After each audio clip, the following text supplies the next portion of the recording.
سرعام کو تھوڑا یاد کر لیں آخر میں, تھوڑا سا کر لیں یاد آتی ہے. ہاں لیکن پتہ ہے کیا ہے, اگر وہ اس کی ریٹائرمنٹ نہیں بھائی میں کر کے گھر بیٹھ جاتا نا, یا کچھ اور کام کا دکان کھول لیتا کوئی یا کچھ, تو مجھے شاید زیادہ میں مس کرتا اس کو. اب جو سرعام کا ایڈونچر تھا, جو سرعام کا جو چیلنج تھا, جو سرعام کی پیس تھی, اس سے 10 گنا زیادہ بڑا کام شروع کر دیا ہے. اس میں زیادہ چیلنج ہے, زیادہ ایڈونچر ہے, روز زیادہ تکالیف, زیادہ چیلنجز, زیادہ پرابلمس فیس کرنا پڑ رہی ہیں. تو میری جو ذات کے اندر وہ ایڈونچرس اقرار الحسن ہے, اس کو یہ کام بڑا پسند آ رہا ہے کہ چیلنجز ہیں, مشکلات ہیں, ہر دن کوئی نئی پرابلم یا کوئی. تو میں اتنا یاد یا مس نہیں کر رہا سرعام کو. ایک دو واقعات ذرا ہمیں سرعام کے وہ نہیں وہ میں آپ سے واقعات بھی نوعیت بھی بتا دیتا ہوں نا, کہ شو جب آپ کر رہے ہوتے ہیں اور وہ ماردار ڈنڈے اور وہ فائرنگیں اور زخمی بھی ہو رہے ہیں اور چیزیں کر رہے ہیں اور مافیاز, اور پھر ریکارڈ کر کے اپنا کام پورا کر کے جیسے تیسے جب آپ نکل آتے ہیں, اس کے بعد 2 طرح کے مجھے آپ نے فون بتانے ہیں. ایک وہ کہ آفر کر رہے ہوں پیسوں کی کہ کسی طرح روک دیں, وہ کوئی معصومانہ ایک دو واقعہ بتانا ہے آپ نے, کس طرح کی آفر ہوئی, کتنی بڑی آفر ہوئی, ایک وہ. اور دوسرا دھمکی آمیز کہ اگر یہ آنر ہوا نہ رکا تو بس تم گئے. اور تیسرا انتہائی کوئی ایسا شخص مروت والا معصوم آدمی جس کو پتہ ہی نہیں کہ یہ کون سے مافیے کو بے نقاب کرنے جا رہا ہے, اقرار الحسن, وہ پیری پڑ گیا ہوگا شاید تہاڈی مہربانی جان دے. یہ تو ذرا سنائیں. اچھا ایک مزیدار بات یہ تھی, وہ ہم نے ایک پکڑا, محمد علی تبسم ہوتا تھا فراڈیا, ابھی بھی ہے کہیں 2 نمبر آدمی, پتھر بیچ کے مارننگ شوز میں بیٹھتا تھا. اور وہ نا پھر اس نے کہنا کہ بی بی, پہلے تو کسی نے پتھر خریدنا صرف, پھر اس نے فون کرنا یا اس کی ٹیم نے فون کرنا کہ بی بی آپ کا نا وہ ہم نے ذائچہ نکالا ہے تو آپ کے بچے مرنے والے ہیں, آپ کے گھر میں آگ لگنے والی ہے. وہ کہتی تھی اچھا اب کیا کروں. وہ کہتا تھا میں نے 6 بزرگ منگوانے خلات سے, الو کا خون, چکور کے پرند, پتہ نہیں کیا کیا, اور اس کا اتنا خرچہ ہوگا, یہ دیں میں آپ کا چلہ کاٹوں, آپ کے بچوں کو بچاؤں. بیچاری عورتیں, بیچاری آپ کو پتہ ہے, اور زیادہ عورتیں ٹریپ ہوتی, عورتیں ہی زیادہ ٹریپ ہوتی ہیں. اور پاکستان کی نہیں سر, پاکستان کے باہر جو ہماری بہنیں ہیں, اچھا خدا کی قسم ان فراڈیوں کو جتنے پاؤنڈ, ڈالر اور یوروز باہر سے ہماری یہ بہنیں بھجواتی ہیں, آپ تصور نہیں کر سکتے. اصل انکم اور آمدن وہی ہے. اس کو ہم نے پکڑا, چھاپا مارا کر کے نا, تو وہ سڑک پہ آگے شور ہنگامہ, لوگ اکٹھے ہو گئے. فون ملایا حاجی رؤف صاحب کو, رؤف بھائی کو, اے آر وائی کے ہمارے اونرز میں سے ایک ہے, اور ہمارے بزرگ, بہت پیارے بزرگ. کیا بات. تو ان کو کہتا رؤف بھائی, جانتا ہوگا کسی طرح سے مارننگ شوز وغیرہ میں آتا تھا, رؤف بھائی دیکھیں گے آپ کا لڑکا بلیک میل کر رہا ہے مجھے. اور اس زمانے میں مجھے بھی کوئی اس طرح سے نہیں جانتا تھا, مطلب شاید 6 مہینے ہوئے ہوں گے شو کرتے ہوئے. یہ آپ کا لڑکا مجھ سے پیسے مانگ رہا ہے اور مجھے بلیک میل کر رہا ہے, اور میں نے نہیں دیے تو یہ اب مجھ سے بدتمیزی کر رہا ہے, تو اس کو سمجھائیں. تو میں نے فون ڈٹتے رہا, میں کہا گئی نوکری, ابھی شروع ہی ہوا ہے, کام خراب ہو گیا. میں نے فون پکڑا, میں نے کہا جی رؤف بھائی, ہاں بیٹا کیا بات ہے, ایسے بولتے ہیں نا. تو میں نے کہا رؤف بھائی یہ چیز ہے, یہ ہمارے پاس ثبوت ہے, یہ ریکارڈنگز ہیں, یہ کام یہ کر رہا ہے. اچھا ایسی کی تیسی کر دے اس کی. انہوں نے گالی دے کے کہا. تو میں نے کہا ٹھیک ہے, یعنی اب آدمی سفارش واسطے میں نے فون پڑھا رہے ہیں, تو اگلا بندہ کی کہہ رہے ہیں ایسی تیسی کر دے. تو وہ میں پھر اور شیئر ہو گیا. اور یہ اے آر وائی کی مینجمنٹ کا بڑا کریڈٹ ظاہر ہے کہ انہوں نے ہمیں ہمیشہ بڑی سپورٹ کی, بڑی بڑی فریڈم تھی. تو یہ اسی آدمی نے, ہم نے اس کو دوسری بار پکڑا, اچھا ہو گیا, پھر اس نے اپنا اڈا چینج کر لیا, پھر ایک اور جگہ چلا گیا, پھر یہ لڑکیوں کو بلیک میل کرنے لگ گیا. وہ ہم نے وہ ویڈیوز ریکارڈ کی, بچی ہمارے پاس ایک آ گئی, وہ سارا پکڑ لیا, پکڑ کے جیل میں ڈلوا دیا. جیل کے بعد اب میرے پروڈیوسر کو 2.5 کروڑ روپے کی آفر کی اس آدمی نے, وہ بھی ہم نے ریکارڈ کر لی, پھر وہ بھی ہم نے اس پروگرام میں کی, وہ آفر بھی 2.5 کروڑ روپے والی چلائی. تو اس طرح کی بڑی چیزیں ہوتی تھیں. مثلاً جو شف والا معاملہ تھا, حق خطیب والا, اس میں سب سے زیادہ مجھے اپروچ بھی کیا گیا, اس میں سب سے زیادہ پیسے بھی آفر کیے گئے. اس میں بہت سارے جو ہے نا, وہ کتنے پیسے آفر کیے؟ نہیں بھائی میرے پاس وہ اسکرین شاٹ پڑا ہوگا, کہیں گے میں بھیجوا بھی دوں گا آپ کو. تقریباً 30 سے 40 کروڑ کی اسٹینڈنگ آفر تھی. چلو تسی جان دے ہو اس آدمی کو, چودھری سعید رو. چودھری سعید سے قرآن پہ ہاتھ رکھوا کے پوچھ لیجیے گا کہ اسے 3 کروڑ روپے کا چیک لکھ کے اس کی ٹیبل پہ رکھا گیا کہ سانو شاہ صاحب دے نال بٹھا دیو, صرف یہ تہاڈی بٹھان دی فیس ہے.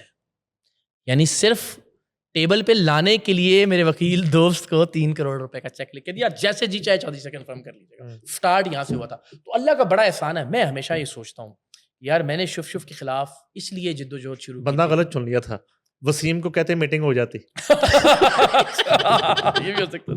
نہیں وسیم کی وجہ سے تو ہم نے کھڑے رہنا سیکھا. وسیم نیاز کی بات کر رہا ہوں. اچھا ٹھیک ہے, آپ کدھر چلے گئے؟ نہیں میں میں ویسے آپ کو ایک بات بتاؤں, جرنلزم میں بہت ساری چیزوں میں میں نے اسٹینڈ کرنا جو ہے نا, وہ بہت ساری چیزوں میں وسیم بدامی صاحب, کیا بات, بدامی صاحب سیاسی پولیٹیکل طور پہ بہرحال وہ بہت بیلنس کر, اور بڑی بات ہے. کیا خیر اینی ہاؤ, تو وہ یہاں تک معاملہ آپ سوچ لیں 30 سے 40 کروڑ کی, سر 3 کروڑ روپیہ تو میرے یار نو صرف میٹنگ تسی انہوں جان دے ہو, کنفرم کر لو. کیا بات ہے جنٹل مین, ہاں تو خالی ملاقات اے گل نہیں, اس کو نہیں ہم مانتے, لیکن یاروں کو کون جینٹل مین کہتا ہے, نہ کرے, اچھا ٹھیک نہ کرے. آپ جب جی چاہے اس سے کنفرم کر لیجیے گا. تو 3 کروڑ تو ان کی بٹھانے کی فیس تھی, تو آپ اندازہ لگا لیں. تو وہ ہمارے پاس اسکرین شاٹ ان کے یو کے ان سے وہ موجود ہیں, اور وہ سب کرنے کے لیے تیار تھا کہ جو جی چاہے, اس لیے کہ اس کو لگتا تھا میری دکان بند ہو جائے گی. مگر بدقسمتی یہ ہے نا, آپ نے جتنی ایفرٹ کی, جتنا کیا, تو کچھ وہ 2 نمبری کم ہوئی یا اسی طرح؟ نہیں دیکھیں, لوگوں کو جو شعور آیا, جہاں 4 کلومیٹر کی لمبی لائنیں لگتی تھیں نا پارکنگ کی, وہاں 4 گاڑیاں بھی نہیں ہوتی ہیں. اچھا, ہاں, لیکن یہ کہ جو ہماری خواہش تھی کہ یار ایسا بدبخت آدمی جس نے لوگوں کی 3-3 4-4 سال کی بچیوں کو قتل کیا ہوا ہے, ایک طرف سے قتل کیا ہوا ہے نا کہ جی ڈاکٹر کے پاس نہیں لے کے جانا, تو وہ بیچاری ماں باپ کے سامنے ایڑیاں رگڑ رگڑ کے مر گئی, پھکی کھانی ہے, ڈاکٹر کے پاس نہیں جانا. اس طرح بڑے ظلم کیے اس نے. تو میرا یہ تھا کہ آدمی کو کیفل کردار تک پہنچنا چاہیے, جیل ہونی چاہیے. پھر بلین آف روپیز کی اس کی پراپرٹیز ہیں, جن کے ڈاکومنٹس ہیں ہمارے پاس. پنجاب میں صرف اربوں روپے کی پراپرٹی ہیں جو اس کے اپنے نام پہ ہیں. ہم نے FBR کو دیا, ہم نے نیب کو دیا, کسی نے کچھ نہیں کیا. اگین اس کی ریزن تھی نا, ہم نے 8 مہینے اتنا ایویڈینس, اتنا ثبوت. تو میں نے کہا یار کیوں نہیں اس کے خلاف, ہم کو ایک پرچہ نہیں ہو پا رہا ہے, ایک FIR نہیں, الٹا ہمارے خلاف کیس ہو گئے, پتہ نہیں کیا کیا کچھ. ابھی میں بھگتتا ہوں جا کے پیشیاں. تو پتہ لگا کہ اوئے ہوئے, ایک دن ٹی وی کھولا تو وہ آرمی چیف حافظ سید عاصم منیر صاحب اور وزیر اعظم پاکستان جناب شہباز شریف صاحب کی علماء اور مشائخ کانفرنس میں سب سے پہلی سیٹ پہ بیٹھا ہوا تھا. میں کیا ہو, یہ تو سب سے بڑے گھر کا آدمی ہے, اس کو کیا کون کیا کہے گا اس کو. اور وہ ظاہر ہے بیچ میں بھی جب یہ میڈیشن اور میسیجز اور پیغام آ رہے تھے تو ہمیں پتہ تھا کہ پیچھے بھائی لوگ ہیں. سوئچ کرنے کا جو فیصلہ تھا, بس آخر میں وہ ذرا بتائیں کہ صحافت سے سیاست, تو قریبی لوگوں میں کس نے روکنے کی کوشش کی, اور راجہ مطلوب کا کیا اس کا ریئیکشن تھا, اللہ درجات بلند کرے گا. راجہ کہندا ہوندا سی, ماں جی یہ تواڈے پتر نے نا 5-7 کروڑ روپیہ ضائع کر کے نا تے گھر گھر بیچ کے نا تے انہیں پھر نا پیچھے ہٹ جانا. اس کو نہیں اتنا زیادہ لگتا تھا کہ یہ کر پائے گا. وہ کہتا تھا یار کن کاموں میں شاہ صاحب پڑ گئے ہیں, اپنی بیوی بچوں کا سوچیں, ٹھیک طریقے سے آپ کی اسٹرگل جاری ہے, کام چل رہا ہے. وہ ذرا ایک اور پریکٹیکل اپروچ قسم کا آدمی تھا نا, آپ بھی واقف ہیں. تو وہ تو اس حق میں زیادہ نہیں تھا. اس کو لگتا تھا کہ بس آپ کیونکہ جو آئیڈیا تھا نا وہ کسی کو بھی سمجھ میں نہیں آتا. ابھی بھی میرا بیٹا بھی مجھ سے پوچھتا ہے, اس نے بلکہ کل پرسوں کسی پوڈ کاسٹ میں بھی کہا کہ بابا آپ کو کوئی عہدہ نہیں, کوئی پوزیشن نہیں, کوئی فائنینشیل ماڈل نہیں ہے اس کا بھی جہاں سے پیسے ہیں, تو کیوں کر رہے ہیں اتنا سب کچھ. اور میں کہا بیٹا ہر چیز کیوں کے لیے تھوڑا ہی ہوتی ہے, آپ کو کوئی سیلف سیٹسفیکشن, کوئی سینس آف اچیومنٹ بھی تو کوئی چیز ہوتی ہے. تو راج صاحب کا بھی اپروچ یہی تھی. تو وہ مجھے باقی, لیکن اس کے علاوہ مجھے کسی نے یہ نہیں کہا کہ یہ نہیں کرنا چاہیے. لیکن میں ایک وضاحت کر دوں, یہ صحافت سے سیاست کا سفر نہیں ہے. مطلب سیاست کو گالی نہیں ہے کہ جس سے میں خود کو ایسوسیٹ نہیں کرنا چاہتا. میں اس کو چاہتا ہوں کہ اس لفظ کو ہم ڈیفائن کریں, ری امیجن کروائیں لوگوں کو کہ سیاست کیا ہوتی ہے پازیٹیولی. لیکن میں سمجھتا ہوں کہ یہ بطور صحافی ہی میرا کام تھا جو میں کر رہا ہوں.